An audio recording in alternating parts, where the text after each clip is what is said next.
Welcome to the Translator's Guide.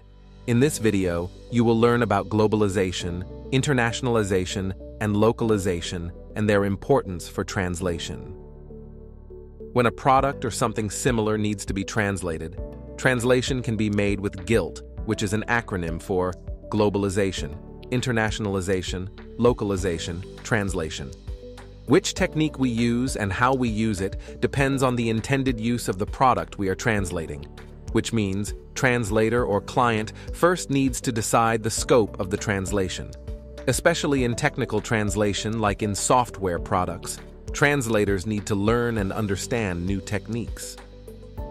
Although the terms globalization and internationalization are often used interchangeably, the two are not synonymous. For this video, we won't use the same meaning.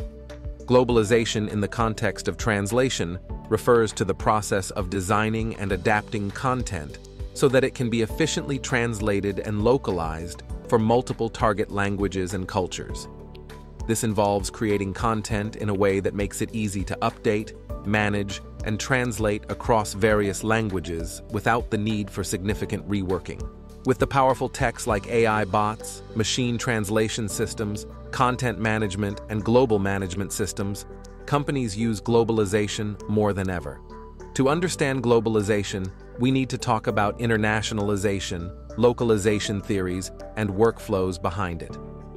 Internationalization refers to the process of designing and preparing content in a way that makes it easily adaptable for various languages and cultures.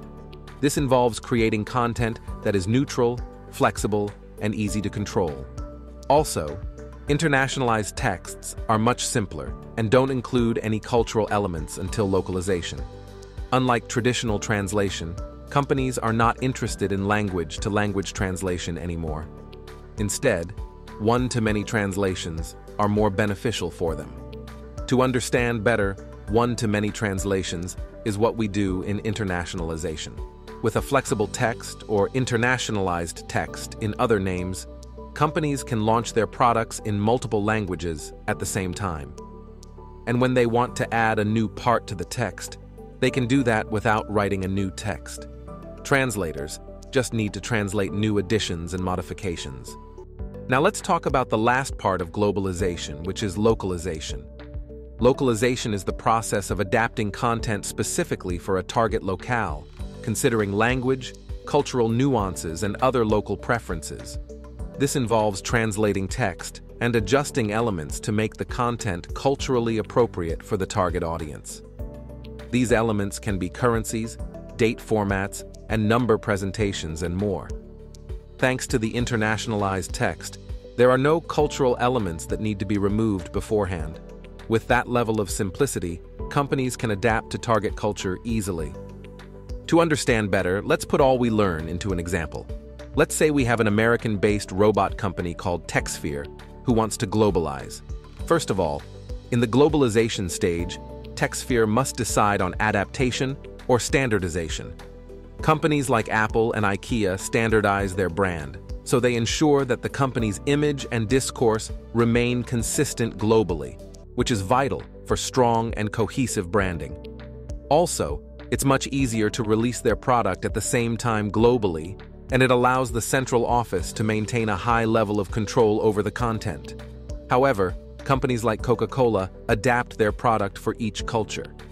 Adaptation allows companies to be more creative with products and also ensures the content aligns well with local customs, values, and expectations, which can be crucial for effective communication and marketing. For example, TechSphere chose to adapt their product to other cultures. In the internationalization stage, they need to decontextualize their product's name and their slogan, so it is not tied to specific culture and can be adapted into other languages and cultures easily.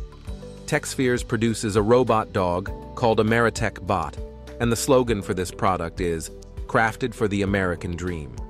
To decontextualize it, the slogan must be stripped of its American cultural elements.